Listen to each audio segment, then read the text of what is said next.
നമസ്കാരം. വാച്ച് ലിസ്റ്റിന്റെ 58ാം എപ്പിസോഡിലേക്ക് സ്വാഗതം.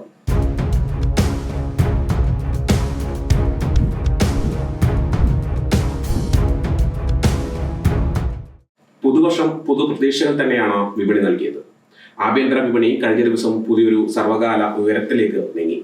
നിഫ്റ്റി 26,340 എന്ന നിലവാരത്തിലേക്ക് കുതിച്ചു. ഇതോടെ പ്രതിവാര അടിസ്ഥാനത്തിൽ 1% നേട്ടം നിലനിർത്തി. ബാങ്കിംഗ്, ഫിനാൻഷ്യൽ, ഓട്ടോ ഓഹരികളിലെ കുതിപ്പ് ഇതിന് കാരണമായി. ബ്രോഡർ മാർക്കറ്റും നല്ല മുന്നേറ്റമാണ് കാഴ്ചവെച്ചത്. മിഡ് ക്യാപ് ഇൻഡെക്സ് 616 പോയിന്റ് കുതിപ്പ് നടത്തി. ധാരാളം ഓഹരികളിൽ ഈ ഒരു മുന്നേറ്റം പ്രകടമായിരുന്നു. അത്തരത്തിൽ പോയ വാരം മികച്ച പ്രകടനം കാഴ്ചവെച്ച 2 ഓഹരികളെ കുറിച്ചാണ് ഡിസ്കസ് ചെയ്യുന്നത്. ഹരിപ്രിയ, പിരാമൽ ഫിനാൻസ് കമ്പനിയെ കുറിച്ച് എന്താണ് പറയാനുള്ളത്? പിരാമൽ ഫിനാൻസ് എന്നുള്ളൊരു പേര് നമ്മളിപ്പോൾ റീസെൻ്റ്ലി ആയിരിക്കും കേൾക്കുന്നുണ്ടാവുക. പിരാമൽ എൻ്റർപ്രൈസ് കേട്ടിട്ടുണ്ടാവും, അതേപോലെ തന്നെ പിരാമൽ ഫാർമിംഗ് നമ്മൾ കേട്ടിട്ടുണ്ടാവും. പിരാമൽ എൻ്റർപ്രൈസ് പിരാമൽ ഫിനാൻസുമായിട്ട് മെർജ് ചെയ്യാണ് ചെയ്ത്. റീസെൻ്റ്ലി ആയിരുന്നു അതിൻ്റെ അപ്ഡേഷൻസും കാര്യങ്ങളൊക്കെ വന്നിട്ടുണ്ടായിരുന്നത്. അപ്പോൾ നമുക്ക് പിരാമൽ ഫിനാൻസിൻ്റെ കുറച്ചൊരു ബാക്ക് ഹിസ്റ്ററി നമുക്ക് ആദ്യം മനസ്സിലാക്കാം. പിരാമൽ ഫിനാൻസ് ആദ്യം Piramal capital and housing finance limited എന്ന പേരിലാണ് അറിയപ്പെട്ടിട്ടുണ്ടായിരുന്നത്. അതിനു മുൻപ് ദേവൻ ഹൗസിംഗ് ഫിനാൻസ് കോർപ്പറേഷൻ ലിമിറ്റഡ് എന്നുള്ള പേരിലുള്ള കമ്പനിയായിരുന്നു. അപ്പോൾ ഈ കമ്പനി ഒരു നോൺ ബാങ്കിങ് ഫൈനാൻഷ്യൽ സർവീസ്, അതായത് ഹൗസിംഗ് ഫിനാൻസുകളാണ് മെയിനായിട്ടും ഈ ഒരു കമ്പനി നൽകിയിട്ടുണ്ടായിരുന്നത്. ഇന്ന് അവരെ സംബന്ധിച്ച് 90,000 കോടി രൂപയുടെ ഒരു അസറ്റ് അണ്ടർ മാനേജ്മെൻ്റ് ഒക്കെ കൈകാര്യം ചെയ്യുന്ന ഒരു ലെവലിലോട്ട് അവർ വളർന്നിട്ടുണ്ട്. ഹോം ലോൺസ് കൊടുക്കുന്നുണ്ട്. ഇപ്പോൾ ഈ റീസെൻ്റ്ലി ആണ് അവർ NBFC ആയിട്ട് അപ്ഗ്രേഡ് ചെയ്തിട്ടുണ്ടായിരുന്നത്. അതുവരെ ഹൗസിംഗ് ഫിനാൻസ് മാത്രം കൊടുക്കുന്ന ഒരു കമ്പനിയായിരുന്നു. ഇപ്പോൾ RBI അതിനുള്ള അനുമതി, NBFC ആയിട്ട് വർക്ക് ചെയ്യാൻ വേണ്ടിയിട്ടുള്ള അനുമതി ഈ റീസെൻ്റ്ലിയാണ് അവർക്ക് നൽകിയിട്ടുണ്ടായിരുന്നത്. ഇപ്പോൾ അവർ ഹോം ഫിനാൻസ് കൊടുക്കുന്നുണ്ട്, അതുപോലെ തന്നെ പ്രോപ്പർട്ടി അഗേൻസ്റ്റ് ആയിട്ട് ലോൺ കൊടുക്കുന്നുണ്ട്, MSME ലോണുകൾ കൊടുക്കുന്നുണ്ട്, വെഹിക്കിൾ ഫിനാൻസിങ് കൊടുക്കുന്നുണ്ട്, കോർപ്പറേറ്റുകൾക്ക് വായ്പകൾ കൊടുക്കുന്നുണ്ട്. അതോടൊപ്പം തന്നെ അങ്ങനെയുള്ള ലെൻഡിങ് സർവീസുകൾ ഇപ്പോൾ അവർ കൊടുക്കുന്നുണ്ട്. പക്ഷേ ഇതിന് മുൻപ് ഇവരൊരു ഹൗസിംഗ് ഫിനാൻസ് ആയിട്ട് സ്ഥാപിച്ച സമയത്ത് ഹൗസിംഗ് ലോണുകളും കാര്യങ്ങളും റൂറൽ ഏരിയയിലൊക്കെയാണ് ഹൗസിംഗ് ലോണുകളും കാര്യങ്ങളും കൊടുത്തിട്ടുണ്ടായിരുന്നത്. 1984 ഈ ഒരു കമ്പനി DHFL എന്നുള്ള പേരിൽ സ്ഥാപിക്കുന്നത്. അത് രാജേഷ് കുമാർ എന്ന് പറയുന്ന ഒരു അദ്ദേഹമാണ് ഈ ഒരു കമ്പനി സ്ഥാപിച്ചിട്ടുണ്ടായിരുന്നത്. പിന്നീട് ഈ ഒരു company Dutch post bank home finance എന്ന് പറയുന്നൊരു കമ്പനിനെ 2010 അക്വയർ ചെയ്തിട്ടുണ്ടായിരുന്നു. പിന്നീട് 74% DHFL പ്രമേരിക്ക ലൈഫ് ഇൻഷുറൻസ് എന്ന് പറഞ്ഞൊരു ഇൻഷുറൻസ് കമ്പനി 2013 അവർ അക്വയർ ചെയ്തിട്ടുണ്ടായിരുന്നു. അങ്ങനെ അവർ എക്സ്പാൻഡ് ചെയ്ത് വരുന്ന ഒരു കമ്പനിയായിരുന്നു. പിന്നീട് അവർക്ക് ഒരു അലഗേഷൻസും കാര്യങ്ങളും വന്നു. തട്ടിപ്പ് നടത്തി എന്നൊക്കെ പറഞ്ഞിട്ടുള്ള ഒരു അലഗേഷൻസ് വന്നു. ആ സമയത്ത് കമ്പനി ഭയങ്കരമായിട്ട് ഡൗൺ ആയി. മാത്രമല്ല ആ സമയത്ത് തന്നെ ക്രെഡിറ്റ് റേറ്റിംഗ് ഭയങ്കരമായിട്ട് ഉയർത്തി. അതായത് കമ്പനി ഭയങ്കര സ്റ്റേബിൾ ആണ്, അങ്ങനെയാണെന്നൊക്കെ പറഞ്ഞിട്ട് കുറേ വാർത്തകളും കാര്യങ്ങളും ക്രെഡിറ്റ് ഏജൻസികൾ ഉയർന്ന റേറ്റിംഗ് ഒക്കെ കൊടുത്തിട്ടുണ്ടായിരുന്നു. അങ്ങനെ അവർ ബോണ്ടുകളും കാര്യങ്ങളൊക്കെ ഇഷ്യൂ ചെയ്തിട്ടുണ്ടായിരുന്നു. പക്ഷേ പിന്നീട് ഈ അലഗേഷൻസ് വന്ന സമയത്ത് 2019 ആയപ്പോഴേക്കും ഇവർ ഡിഫോൾട്ടായി, ലോൺ ഡിഫോൾട്ടായി. അതായത് കമ്പനി മൊത്തത്തിൽ പൊളിഞ്ഞു എന്ന് വേണമെങ്കിൽ പറയാം. അങ്ങനെ റെസൊല്യൂഷനിൽ പോയപ്പോഴാണ് ഈ പിരാമൽ എൻ്റർപ്രൈസ് എന്ന് പറയുന്ന കമ്പനി ഈ DHFLനെ ഏറ്റെടുക്കുന്നത്. ഈ ഏറ്റെടുത്ത സമയത്താണ് പിരാമൽ ക്യാപിറ്റൽ എന്നുള്ള പേരിൽ പിന്നീട് അവർ പുനർനാമകരണം ചെയ്യുന്നത്. അങ്ങനെ ഏറ്റെടുത്തൊരു കമ്പനിയാണ് പിരാമൽ. ഒരു ഫൈനാൻസ് ബിസിനസ്സിലേക്ക് ഏറ്റെടുത്തതിന് ശേഷമാണ് പിരാമൽ എന്നുള്ള പേരിലേക്ക് അറിയപ്പെട്ടിട്ടുണ്ടായിരുന്നത്. ഈ Piramal capital housing finance Piramal എൻ്റർപ്രൈസിൻ്റെ ഒരു സബ്സിഡിയറി ആയിരുന്നു. 2021 ഈ കമ്പനീനെ ഏറ്റെടുത്തിട്ടുണ്ടായിരുന്നത്. 34,250 കോടി രൂപയ്ക്കാണ് ഈ ഒരു അക്വിസിഷൻ നടത്തിയിട്ടുണ്ടായിരുന്നത്. ഇതിൻ്റെ ഒരു പ്രത്യേകത എന്താണെന്ന് വെച്ചാൽ ഇന്ത്യയിൽ ആദ്യമായിട്ടാണ് ഒരു NBFCനെ ഇങ്ങനെ പാപ്പരത്ത് നടപടിയിലൂടെ ഏറ്റെടുക്കുന്ന ആദ്യത്തെ NBFC കമ്പനിയായിട്ടാണ് ഈ ഒരു കമ്പനി DHFLനെ ഏറ്റെടുക്കുന്നത്. അതിനുശേഷം ശരിക്കും ഈ PCHFL അതായത് പിരാമൽ ക്യാപിറ്റൽ ഹൗസിംഗ് ഫിനാൻസ് DHFLിലേക്കാണ് മെർജ് ചെയ്യപ്പെട്ടത്. അങ്ങനെ ഒരു പിരാമൽ എൻ്റർപ്രൈസിൻ്റെ ഹോൾ സബ്സിഡിയറി ആയിട്ട് മാറുകയാണ് ചെയ്തത്. പിന്നെ ഇപ്പോൾ ഈ റീസെൻ്റ്ലി ഞാൻ പറഞ്ഞ പോലെ തന്നെ അവർ ഈ ഹൗസിംഗ് ഫിനാൻസിൽ നിന്ന് അപ്ഗ്രേഡ് ചെയ്തിട്ട് NBFC എന്നുള്ള ഒരു കാറ്റഗറിയിലോട്ട് മാറി. പിരാമൽ എൻ്റർപ്രൈസ് ഈ പിരാമൽ ക്യാപിറ്റലുമായിട്ട് മെർജ് ചെയ്തു. എന്നിട്ട് പിരാമൽ എൻ്റർപ്രൈസ് പിരാമൽ ഫിനാൻസ് എന്നുള്ള പേരിലേക്ക് അറിയപ്പെടുകയാണ് ചെയ്തത്. അപ്പോൾ ഇപ്പോൾ പിരാമൽ എൻ്റർപ്രൈസിൻ്റെ സ്റ്റോക്ക് കൈവശമുള്ള ആളുകൾക്കൊക്കെ പിരാമൽ ഫിനാൻസ് എന്നുള്ള പേരിലായിരിക്കും അവരുടെ ഷെയർ ഉണ്ടാകുക. ഇനി ഫണ്ടമെൻ്റൽ സൈഡ് നോക്കുമ്പോൾ ഇങ്ങനെ ഒരു ബാക്ക് ഹിസ്റ്ററി ഉള്ളത് കൊണ്ട്, അതായത് ലോൺ ഡിഫോൾട്ട് ചെയ്തിട്ടുള്ളൊരു കമ്പനി ഏറ്റെടുത്തതിന് ശേഷം അവരുടെ പെർഫോമൻസ് നോക്കുന്ന സമയത്ത് കുറച്ച് കോഷ്യസ് ആയിട്ടുള്ള, ഫണ്ടമെൻ്റലി സ്ട്രോങ് ആണോ എന്ന് ചോദിച്ചാൽ സ്ട്രോങ് അല്ല എന്ന് നമുക്ക് പറയാൻ പറ്റില്ല. പക്ഷേ എങ്കിൽ പോലും ഒരു കോഷ്യസ് ആയിട്ടുള്ള ഒരു അപ്രോച്ചോട് കൂടിയിട്ട് നമ്മൾ സ്വീകരിക്കേണ്ട ഒരു കമ്പനി കൂടിയാണ്. നിലവിൽ അവർക്ക് 500-ലധികം ബ്രാഞ്ചുകളുണ്ട്, 500-ലധികം സിറ്റികളിൽ അവർ വർക്ക് ചെയ്യുന്നുണ്ട്. ഒരു 4 ലക്ഷത്തിലധികം കസ്റ്റമേഴ്സിനെയൊക്കെ ഉണ്ടാക്കിയെടുക്കാൻ പാൻ ഇന്ത്യയിൽ മൊത്തം 4 ലക്ഷത്തിലധികം കസ്റ്റമേഴ്സിനെയൊക്കെ ഡെവലപ്പ് ചെയ്ത് കൊണ്ടുവരാൻ വേണ്ടിയിട്ട് കമ്പനിക്ക് സാധിച്ചിട്ടുണ്ട്. ഇനി അവരുടെ പാരാമീറ്റേഴ്സ് നോക്കുന്ന സമയത്ത് ഫൈനാൻഷ്യൽ പാരാമീറ്റേഴ്സ് നോക്കുമ്പോൾ 2025 ഡിസംബർ 27 വരെയുള്ള കണക്ക് പ്രകാരം റിട്ടേൺ ഓൺ ഇക്വിറ്റി നോക്കുമ്പോൾ 2.35% നിലനിൽക്കുന്നത്. റിട്ടേൺ ഓൺ ഇക്വിറ്റി എന്ന് പറയുമ്പോൾ ഇക്വിറ്റിന്മേൽ എത്ര റിട്ടേൺ ജനറേറ്റ് ചെയ്യാൻ വേണ്ടിയിട്ട് ഒരു കമ്പനിക്ക് സാധിക്കുന്നു എന്നുള്ളതാണ് റിട്ടേൺ ഓൺ ഇക്വിറ്റി കൊണ്ട് ഉദ്ദേശിക്കുന്നത്. വെറും 2% ഉള്ളൂ എന്ന് പറയുന്നത് മറ്റ് കോമ്പറ്റേറ്റേഴ്സിനെ വെച്ച് നോക്കുമ്പോഴും അല്ലെങ്കിൽ പൊതുവെ ആ പാരാമീറ്റർ ഭയങ്കര ചീപ്പായിട്ടാണ് കാണാൻ സാധിക്കുന്നത്.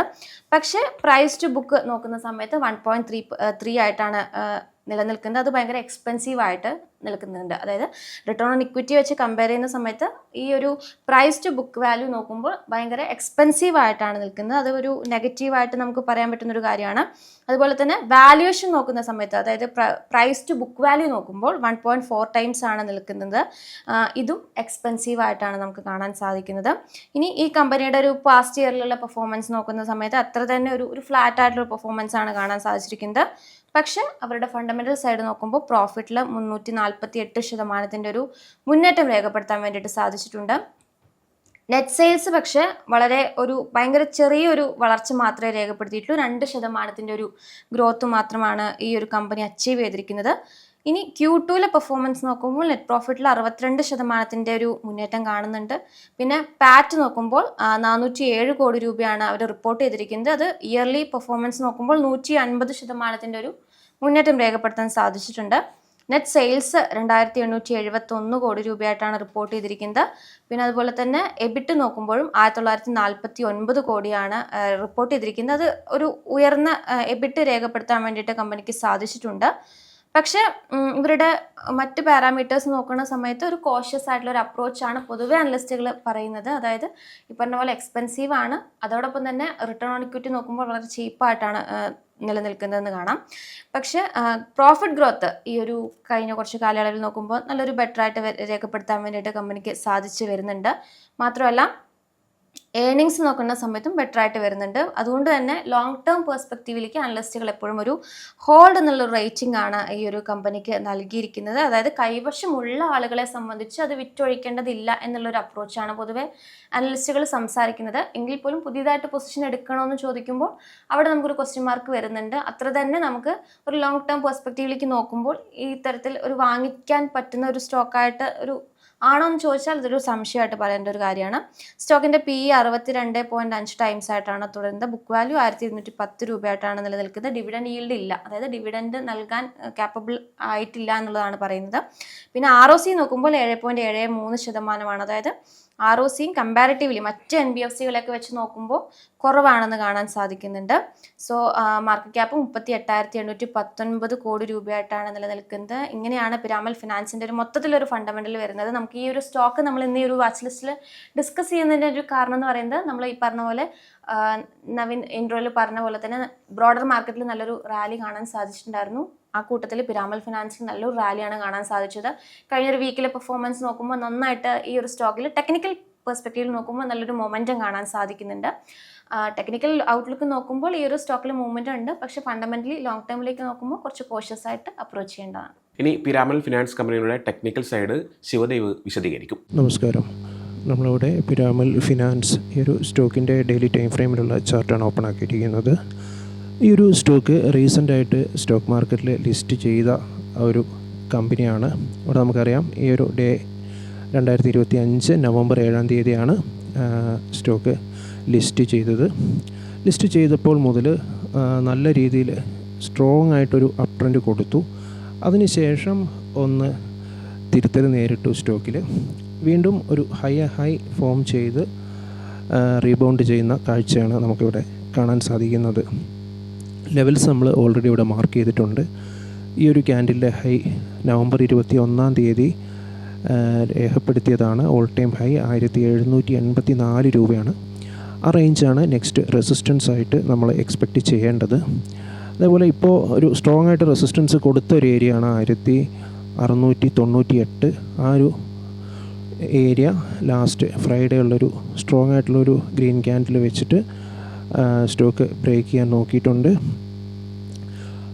താഴെ ലെവലുകളിൽ നമ്മൾ നോക്കുകയാണെങ്കിൽ സ്ട്രോങ് ആയിട്ടുള്ളൊരു സപ്പോർട്ട് സോൺ കാണാം. 1588, 1561 സോണിൽ നമുക്ക് വളരെ മികച്ചൊരു സപ്പോർട്ട് കാണാൻ സാധിക്കും.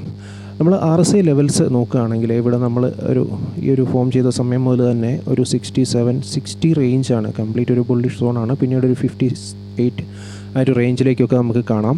അതിനുശേഷം വീണ്ടും ഒരു 60 അബോവ് ക്രോസ് ചെയ്തു. ഓൾമോസ്റ്റ് എല്ലാ ദിവസങ്ങളിലും 60 അബോവ് ആണ് RSI. അതൊരു ബുള്ളിഷ് സൂചനയാണ്. കൂടുതലായിട്ടും ഗ്രീൻ ക്യാൻഡിൽസാണ് ഫോം ചെയ്തിരിക്കുന്നത്. വളരെ സ്ട്രോങ് ആയിട്ടുള്ള റെഡ് ക്യാൻഡിൽസ് നമുക്ക് കാണാൻ സാധിക്കുന്നില്ല. ഡോജി ക്യാൻഡിൽസ് ആണെങ്കിൽ പോലും അധികവും ഗ്രീൻ ക്ലോസിംഗ് ആണ് നടത്തിയിരിക്കുന്നത്. ലാസ്റ്റ് ഫ്രൈഡേ 74.46 എന്നതാണ് RSI സ്ട്രോങ് ആയിട്ടുള്ളൊരു ലെവൽ നമുക്ക് ഇൻഡിക്കേറ്റ് ചെയ്യുന്നു. ഇവിടെ നമുക്ക് EMA 10 നമുക്ക് ലോങ് മൂവിങ് ആവറേജസ് അപ്ലൈ ആവുന്നതേ ഉള്ളൂ. സ്റ്റോക്ക് കൂടുതൽ ദിവസങ്ങൾ ട്രേഡ് ചെയ്യുമ്പോൾ മാത്രമേ മറ്റ് മൂവിങ് ആവറേജസ് നമുക്ക് 200 പോലെ 100 പോലെയൊക്കെയുള്ള മൂവിങ് ആവറേജ് നമുക്ക് അപ്ലൈ ചെയ്യാൻ സാധിക്കുള്ളൂ. ഇപ്പോൾ നമ്മൾ ഷോർട്ടായിട്ടുള്ള 10 നോക്കിക്കഴിഞ്ഞാൽ നമുക്ക് ഈ ഒരു ഡ്രോയിങ്സ് ഒന്നും മാറ്റാം. EMA മാത്രം നമ്മൾ നോക്കുകയാണെങ്കിൽ EMA 10 ലെവലിൽ നിന്നാണ് സ്റ്റോക്ക് കണ്ടിന്യൂസ് ആയിട്ട് സപ്പോർട്ട് എടുക്കുന്നതെന്ന് നമുക്കിവിടെ വിസിബിളാണ്. ഇതേ സ്റ്റോക്കിൽ തന്നെ നമുക്ക് വീക്ക്ലി ടൈം ഫ്രെയിം ഒന്ന് നോക്കാം എങ്ങനെയാണ് എന്നുള്ളത്. Just A second. നമ്മൾ വീക്ക്ലി നോക്കുകയാണെങ്കിലും കൂടുതലായിട്ട് ഗ്രീൻ ക്യാൻഡിൽ ഫോർമേഷനാണ് ഉണ്ടായിരിക്കുന്നത്. കഴിഞ്ഞ ഒരു മാസമായിട്ട് സ്റ്റോക്ക് പോസിറ്റീവ് റിട്ടേൺ ആണ് നൽകിയിരിക്കുന്നത്. വീക്ക്ലി ക്യാൻഡിൽസിൽ ഹൈ ഫോർമേഷൻ നമുക്ക് കാണാൻ സാധിക്കും.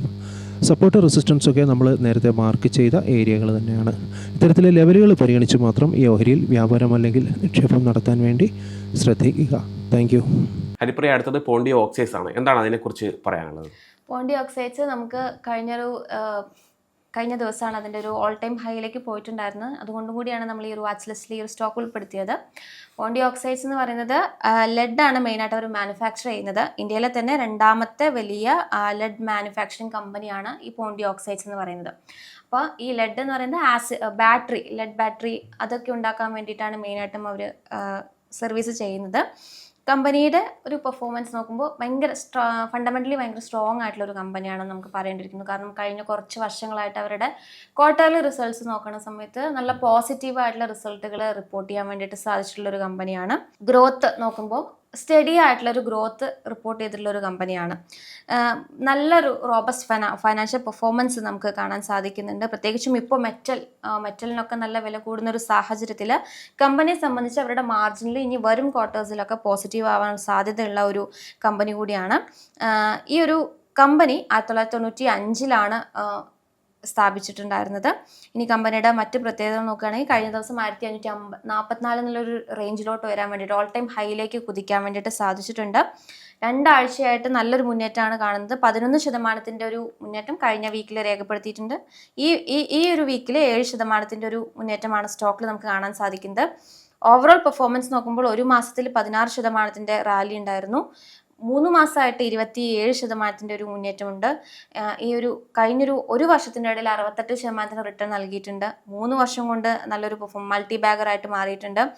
726% റിട്ടേൺ നൽകിയിട്ടുള്ളൊരു സ്റ്റോക്കാണ്. 5 വർഷം കൊണ്ട് 2674, 10 വർഷം കൊണ്ട് 4750% ഒരു റിട്ടേൺ നൽകിയിട്ടുള്ളൊരു സ്റ്റോക്കാണ്. അപ്പോൾ ഫൈനാൻഷ്യൽ ഹെൽത്ത് നോക്കുമ്പോൾ അല്ലെങ്കിൽ ഫൈനാൻഷ്യൽ പെർഫോമൻസ് നോക്കുമ്പോൾ ഓൾറെഡി നല്ലൊരു ഹെൽത്തി ആയിട്ടുള്ള നമ്പേഴ്സ് റിലീസ് ചെയ്യാൻ വേണ്ടിയിട്ട് സാധിച്ചിട്ടുണ്ട്. അതിൽ ഒന്നാമത് പറയേണ്ടത് ഡെപ്റ്റ് ടു എബിഡ വളരെ കുറഞ്ഞ രീതിയിലാണ് നിൽക്കുന്നത്. 1.46 ടൈംസ് ആണ്. അതായത് അവർക്ക് ഡെപ്റ്റ് മാനേജ് ചെയ്യാനുള്ള കപ്പാസിറ്റി ഉണ്ട് എന്നുള്ളതാണ് നമുക്ക് മനസ്സിലാക്കാൻ സാധിക്കുന്നത്. ഓപ്പറേറ്റിംഗ് പ്രോഫിറ്റ് ഇംപ്രസീവായിട്ട് തുടരുന്നുണ്ട്. 49% റിപ്പോർട്ട് ചെയ്തിരിക്കുന്നത്. നെറ്റ് പ്രോഫിറ്റ് നോക്കുമ്പോൾ 34% ഒരു വർധനവ് രേഖപ്പെടുത്താൻ വേണ്ടിയിട്ട് സെപ്റ്റംബർ ക്വാർട്ടറിൽ സാധിച്ചിട്ടുണ്ട്. അതായത് പ്രോഫിറ്റ് ജനറേറ്റ് ചെയ്യാൻ അവർക്ക് ക്യാപ്പബിൾ ആണെന്നുള്ളതാണ് അതിൽ നിന്ന് മനസ്സിലാക്കാൻ സാധിക്കുന്നത്. ഇനി അതുപോലെ തന്നെ പ്രോഫിറ്റ് ആഫ്റ്റർ ടാക്സ് നോക്കുമ്പോൾ 33 കോടി രൂപയാണ് റിപ്പോർട്ട് ചെയ്തിരിക്കുന്നത്. അത് ഈ ഒരു ടാക്സ് കൊടുത്തു കഴിഞ്ഞിട്ടുമുള്ള അവരുടെ പ്രോഫിറ്റിൽ 92% ഒരു വർധനവ് രേഖപ്പെടുത്താൻ വേണ്ടിയിട്ട് സാധിച്ചിട്ടുണ്ട്. പിന്നെ ഞാൻ ഈ പറഞ്ഞ പോലെ തന്നെ തുടർച്ചയായിട്ടുള്ള കുറേ ക്വാർട്ടേഴ്സായിട്ട് അവർ പോസിറ്റീവ് നമ്പേഴ്സ് തന്നെയാണ് റിലീസ് ചെയ്തുകൊണ്ടിരിക്കുന്നത്. റിട്ടേൺ ഓൺ ക്യാപിറ്റൽ എംപ്ലോയിഡ് 18.01 ആയിട്ടാണ് നിലനിൽക്കുന്നത്. അത് വിച്ച് ഈസ് ഓൾസോ ഗുഡ്. പിന്നെ operating profit to net sales ratio നോക്കുമ്പോഴും ഉയർന്നാണ് നിൽക്കുന്നത്. 8.37% ഇത് റിപ്പോർട്ട് ചെയ്തിരിക്കുന്നത്. ഇനി ഇൻസ്റ്റിറ്റ്യൂഷണൽ ഇൻവെസ്റ്റേഴ്സും ഈ സ്റ്റോക്കിൽ നല്ലൊരു ഇൻട്രസ്റ്റ് കാണിക്കുന്നുണ്ട്. കാരണം ഈ ഒരു സെപ്റ്റംബർ ക്വാർട്ടറിൽ അവർ വീണ്ടും അവരുടെ സ്റ്റേക്ക് ഉയർത്തിയിട്ടുണ്ട്. 1.28% ഇൻവെസ്റ്റ്മെൻറ്റ് വീണ്ടും ഈ ഒരു സ്റ്റോക്കിൽ നടത്തിയിട്ടുണ്ട്. അപ്പോൾ ടോട്ടൽ അവരുടെ ഹോൾഡിങ്സ് 8.77% ഉയർന്നിട്ടുണ്ട്. അപ്പോൾ ഇൻസ്റ്റിറ്റ്യൂഷണൽ ഇൻവെസ്റ്റേഴ്സ് അല്ലെങ്കിൽ DIs എന്നൊക്കെ പറയുമ്പോൾ റിസർച്ച് നടത്തിയിട്ടും ഒരു ബിഗ് ഇൻസ്റ്റിറ്റ്യൂഷൻസ് ആയതുകൊണ്ട് തന്നെ അങ്ങനെ അവർ പഠിച്ചിട്ടൊക്കെ ആയിരിക്കും ഈ സ്റ്റോക്കിൽ ഇൻവെസ്റ്റ്മെൻറ്റ് നടത്തുന്നത്. അപ്പോൾ അവർ സ്റ്റേക്ക് ഉയർത്തുക എന്ന് പറയുമ്പോഴും അത് നമുക്ക് പോസിറ്റീവായിട്ട് എടുക്കാവുന്ന ഒരു കാര്യമാണ്. റിട്ടേൺ ഓൺ ഇക്വിറ്റി നോക്കുമ്പോൾ 12.9% നിലനിൽക്കുന്നത്. അതും പോസിറ്റീവായിട്ട് പറയേണ്ട ഒരു കാര്യമാണ്. മറ്റൊരു positivity price to book value 6.5 അത് ഉയർന്നാണ് നിൽക്കുന്നത്. അതായത് പ്രീമിയം ആണ് എന്നാണ് ഇതുകൊണ്ട് ഉദ്ദേശിക്കുന്നത്. പക്ഷേ കമ്പനിയുടെ കോമ്പറ്റീറ്റേഴ്സിനെ വെച്ച് നോക്കുമ്പോൾ ഡിസ്കൗണ്ടിലാണ്, അല്ലെങ്കിൽ ഇൻഡസ്ട്രി ആവറേജ് വെച്ച് നോക്കുമ്പോൾ കുറവാണെന്നുള്ളതാണ് നമുക്കിതൊന്ന് മനസ്സിലാകുന്നത്. കഴിഞ്ഞൊരു വർഷത്തിൽ 76% ഒരു ഗ്രോത്ത് പ്രോഫിറ്റിൽ രേഖപ്പെടുത്താൻ വേണ്ടിയിട്ട് സാധിച്ചിട്ടുണ്ട്. പ്രൈസ് ടു ഏർണിങ്സ് ഗ്രോത്ത് അതായത് പെഗ് റേഷ്യോ എന്ന് പറയും, അത് 1 നിലനിൽക്കുന്നത്. അതായത് ഏർണിങ്സ് ഗ്രോത്തിനെ വെച്ച് നോക്കുമ്പോൾ റിലേറ്റ് ചെയ്യുന്ന സമയത്ത് ഇതിൻ്റെ വാല്യുവേഷൻ കുറച്ചുകൂടെ സ്റ്റേബിൾ ആണ് എന്നുള്ളതാണ് പെഗ് റേഷ്യോയിൽ നിന്ന് നമുക്ക് മനസ്സിലാക്കാൻ സാധിക്കുന്നത്. അപ്പോൾ കൺസിസ്റ്റൻ്റ് ആയിട്ട് പോസിറ്റീവ് റിസൾട്ട് റിലീസ് ചെയ്യാൻ വേണ്ടിയിട്ട് സാധിച്ചിട്ടുണ്ട്. അതോടൊപ്പം തന്നെ ഉയർന്ന ഒരു ഇൻസ്റ്റിറ്റ്യൂഷണൽ പാർട്ടിസിപ്പേഷൻ ഈ ഒരു സ്റ്റോക്കിനകത്ത് നമുക്ക് കാണാൻ സാധിക്കുന്നുണ്ട്. പിന്നെ ബ്രോഡർ മാർക്കറ്റിൽ പൊതുവെ കഴിഞ്ഞ കുറച്ച് ദിവസമായിട്ട് നല്ലൊരു പോസിറ്റിവിറ്റി കാണുന്നുണ്ട്. അതിൻ്റെ ഒരു പെർഫോമൻസ് ആണ് നമുക്ക് ഈ ഒരു സ്റ്റോക്കിൽ കാണാൻ സാധിക്കുന്നത്. ഇനി ഈ സ്റ്റോക്കിൻ്റെ മറ്റ് ഡീറ്റെയിൽസ് നോക്കുകയാണെങ്കിൽ 4,696 കോടി രൂപയുടെ മാർക്കറ്റ് ക്യാപ്പാണ് കമ്പനിക്കുള്ളത്. സ്റ്റോക്കിൻ്റെ PE 48 ടൈംസ് ആണുള്ളത്. ബുക്ക് വാല്യൂ 228 രൂപയാണ്. ഡിവിഡൻഡ് ഈൽഡ് 2.23% ആണുള്ളത്. ROE 13%, ROC 16% നിലനിൽക്കുന്നത്. അപ്പോൾ ഒരു ഫണ്ടമെൻ്റലി സ്ട്രോങ് ആയിട്ടുള്ളൊരു സ്റ്റോക്കാണ്. സ്റ്റോക്കിൻ്റെ ഈ ഒരു വീക്കിലി പെർഫോമൻസ് നോക്കുമ്പോഴും നല്ലൊരു റാലി ഇപ്പോൾ നമുക്ക് കാണാൻ സാധിക്കുന്നുണ്ട്. കഴിഞ്ഞ ദിവസമാണ് ഓൾ ടൈം ഹൈയിലേക്ക് പോയത്. ഇനി പോണ്ടി ഓക്സൈഡ്സ് ആൻഡ് കെമിക്കൽ ലിമിറ്റഡിൻ്റെ ടെക്നിക്കൽ അനാലിസിസ് ശിവദേവ് വിശദീകരിക്കും. നമസ്കാരം. നമ്മളിവിടെ പോണ്ടി ഓക്സൈഡ്സ് ആൻഡ് കെമിക്കൽസ് ഈ ഒരു സ്റ്റോക്കിൻ്റെ ഡെയിലി ടൈം ഫ്രെയിമിലുള്ള ചാർട്ടാണ് ഓപ്പൺ ആക്കിയിരിക്കുന്നത്. ഓൾറെഡി നമ്മളിവിടെ ലെവൽസ് മാർക്ക് ചെയ്തിട്ടുണ്ട്. നമുക്കൊന്ന് ഒബ്സർവ് ചെയ്യാം. നിലവിൽ സ്ട്രോങ് ആയിട്ടുള്ളൊരു സപ്പോർട്ട് 1349 രൂപ ലെവലിലാണ്. ഓൾമോസ്റ്റ് ഇവിടെ ഒരു പലതവണ സപ്പോർട്ട് കൊടുത്ത ഏരിയ ആണ്. ഓൾ ടൈം ഹൈ ലെവലിലാണ് സ്റ്റോക്ക് ഉള്ളത്. അതുകൊണ്ട് തന്നെ ഈ ഒരു ക്യാൻഡിലെ ഹൈ നമുക്ക് നെക്സ്റ്റ് ഒരു റെസിസ്റ്റൻസ് ആയിട്ട് എക്സ്പെക്റ്റ് ചെയ്യാൻ ചെറിയൊരു റിജക്ഷൻ വന്നിട്ടുണ്ട്. ഈ ഒരു ക്യാൻഡിലെ ഹൈ എന്നുള്ളത് 1554 രൂപയാണ്. അതേപോലെ തന്നെ നിലവിലെ ഒരു സപ്പോർട്ട് എന്ന് പറയുന്നത് 1517 രൂപയാണ് ഇപ്പോൾ നിലവിലൊരു സപ്പോർട്ട് എടുത്തിരിക്കുന്ന ഏരിയ എന്ന് പറയുന്നത്. നമ്മൾ നോക്കുകയാണെങ്കിൽ ഇവിടെ അറിയാം, ഇവിടെ ഒരു ട്രെൻഡ് ലൈനിൻ്റെ റിജക്ഷൻ നേരിട്ടിരുന്നു താഴേക്ക്. അതിനുശേഷം ആ ഒരു ട്രെൻഡ് ലൈൻ ഈ ഒരു ഡേ December 18 അവിടെ നിന്നൊരു സപ്പോർട്ട് എടുത്തത്. പിന്നെ സ്റ്റീപ്പായിട്ടൊരു മൂവ്മെൻ്റ് ആണ് സ്റ്റോക്ക് കൊടുത്തത് എന്നിവിടെ വിസിബിളാണ്. ഇവിടെ നമുക്ക് ഈ ഒരു ഡ്രോയിങ്സ് മാറ്റിയതിന് ശേഷം നമുക്കൊന്ന് ഫിബ് അതേപോലെ EMA ലെവൽസ് ഒന്ന് നോക്കാം. നമുക്ക് ആദ്യം ഫിബ് ലെവൽസ് ഒന്ന് നോക്കാം, എങ്ങനെയാണ് അവിടെ ആക്ട് ചെയ്യുന്നത് എന്നുള്ളത്. ഓൾമോസ്റ്റ് ഒരു റീസെൻ്റായിട്ടൊരു ഫിബ് ലെവൽ നമ്മൾ അപ്ലൈ ചെയ്ത് കഴിഞ്ഞാൽ കൃത്യമായിട്ട് ഇവിടെ നമുക്ക് കാണാം 0.236 നിന്നാണ് സ്റ്റോക്ക് സപ്പോർട്ട് എടുത്തിരിക്കുന്നത്. അതേപോലെ ഈ താഴേന്ന് റീബൗണ്ട് ചെയ്ത് കയറിയത് കംപ്ലീറ്റ് ഫിബ് ലെവൽസിനെ റെസ്പെക്റ്റ് ചെയ്തുകൊണ്ടാണ് എന്നിവിടെ വിസിബിളാണ്. കൃത്യമായിട്ട് ഫിബ് ലെവൽ സ്ട്രോങ് ആയിട്ട് സപ്പോർട്ട് കൊടുത്തതായിട്ട് നമുക്കിവിടെ കാണാൻ വേണ്ടി സാധിക്കും.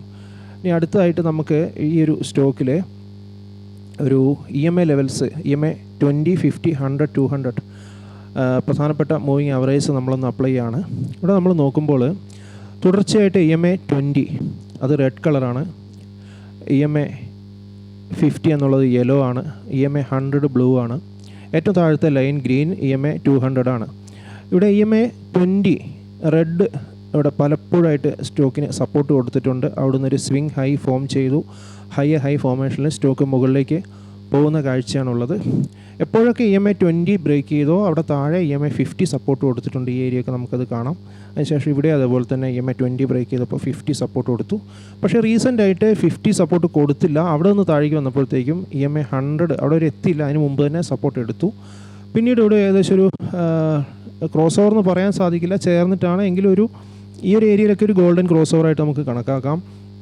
കൃത്യമായിട്ട് EMA 20 50 ബ്രേക്ക് ചെയ്ത് മുകളിലേക്ക് പോയി. ആ ഒരു പവറിലാണ് സ്റ്റോക്ക് വലിയൊരു മൂവ്മെൻറ്റ് കൊടുത്തത്. ഇവിടെ തന്നെ നമ്മൾ മറ്റൊരു കാര്യം ശ്രദ്ധിക്കേണ്ടത്, തുടർച്ചയായിട്ട് ഗ്രീൻ ക്യാൻഡിൽസ് വന്നു, പിന്നെ ഒരു കൺസോൾട്ടേഷൻ വന്നു, വീണ്ടും 2 ഗ്രീൻ ക്യാൻഡിൽസ് വന്നിട്ടുണ്ട്. അതുകൊണ്ട് തന്നെ മേ ബി ഒരു പുൾ ബാക്കിനുള്ള സാധ്യതകൾ നമ്മൾ മുമ്പിൽ കാണണം. അതേപോലെ തന്നെ ഈ ഒരു സ്റ്റോക്കിൻ്റെ വീക്ക്ലി ക്യാൻഡിലും കൂടെ നമുക്കൊന്ന് നോക്കാം എങ്ങനെയാണ്. ലാസ്റ്റ് വീക്ക് ക്യാൻഡിലൊക്കെ സ്ട്രോങ് ആണ്, വളരെ സ്ട്രോങ് ആയിട്ടുള്ള മരബോസ് ക്യാൻഡിൽസാണ് ലാസ്റ്റ് 2 വീക്സ് ഫോം ചെയ്തിരിക്കുന്നത്. അതിന് മുമ്പ് 3 വീക്സ് ഒരു ഡോജി ക്യാൻഡിൽ, ഇൻഡിസിഷൻ ക്യാൻഡിൽസാണ് ഉണ്ടായിരുന്നത്.